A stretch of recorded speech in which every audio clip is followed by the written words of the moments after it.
You bring up a really interesting point because I've talked to voters all across the country, and if you ask them, was your life better now or back in 2019? Most of them say it was better before. So how do you convince people, hey, you should vote for the guy who your life you consider is worse under? Yeah, yeah. Well, I think that we have to talk to them about the reality of the situation, that Trump was not the person that came in and changed the country in 100 days like he claims that he did, right? Obama had an extremely strong economy. And I think that Obama being there for 8 years proved that, right? And so I think we need to start talking to people about that as well and tell them about, this is how the presidency works. Because I think a lot of people, they don't understand how the presidency works and how we are consistently needing to build up on our progress, right? It's not something where somebody can just come in and all of a sudden tomorrow things are going to be different, right? We need to consistently build up on that progress. And what they were feeling was the economic benefit of Obama, not of Trump. I think I think I want to touch on your point about I don't think people understand how the presidency works because Trump did lay a groundwork. He did appoint or nominate three Supreme Court justices who then, during Biden's presidency, rolled back women's rights with overturning Roe v. Wade. So, my question to you would be what do you think the future of the Democratic Party looks like? Because as we sit here now, it is a rerun of 2020, it's a flashback, it is Groundhog Day. So, how do you paint the picture of the future when really right now it is a past election, fast forward 4 years?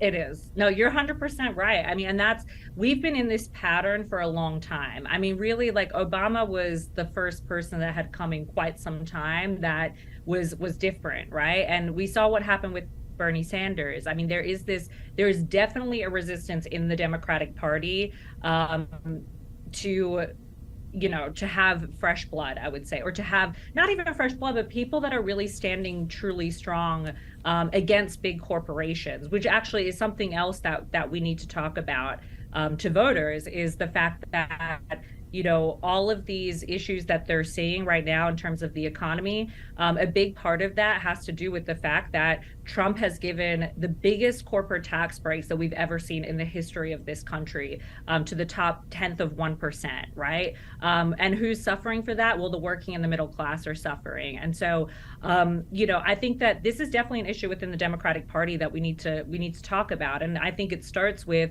we need to make internal changes in the Democratic Party. It's not just about who runs, it's about the selection process of who runs, right?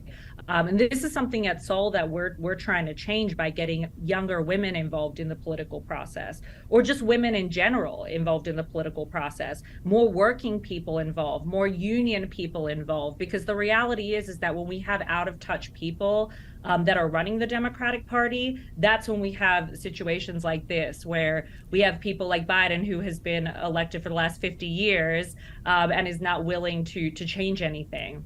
And so we really need to stand strong as a working class and get behind the Democratic Party. I know people have said that, oh, well, there's no hope. We need to just have a third party. But I don't think that that's the answer, because we don't have the infrastructure to be able to do that. We need to change the party from within, which starts with getting more working people involved and also getting them to run for lower offices.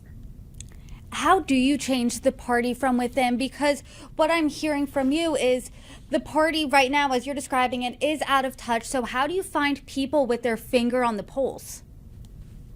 Yeah. I mean, I think that what we have to do is that we have to start by the ground up, right? As Bernie talks about, all politics starts from the bottom up, and that means that we have to get people running and involved in their city council elections. We have to get people running for the state legislature. So much of the time people want to skip and they want to go to Congress, or they want to go to the US Senate. But the reality is that it's much, much bigger than that. There's also so many party positions available.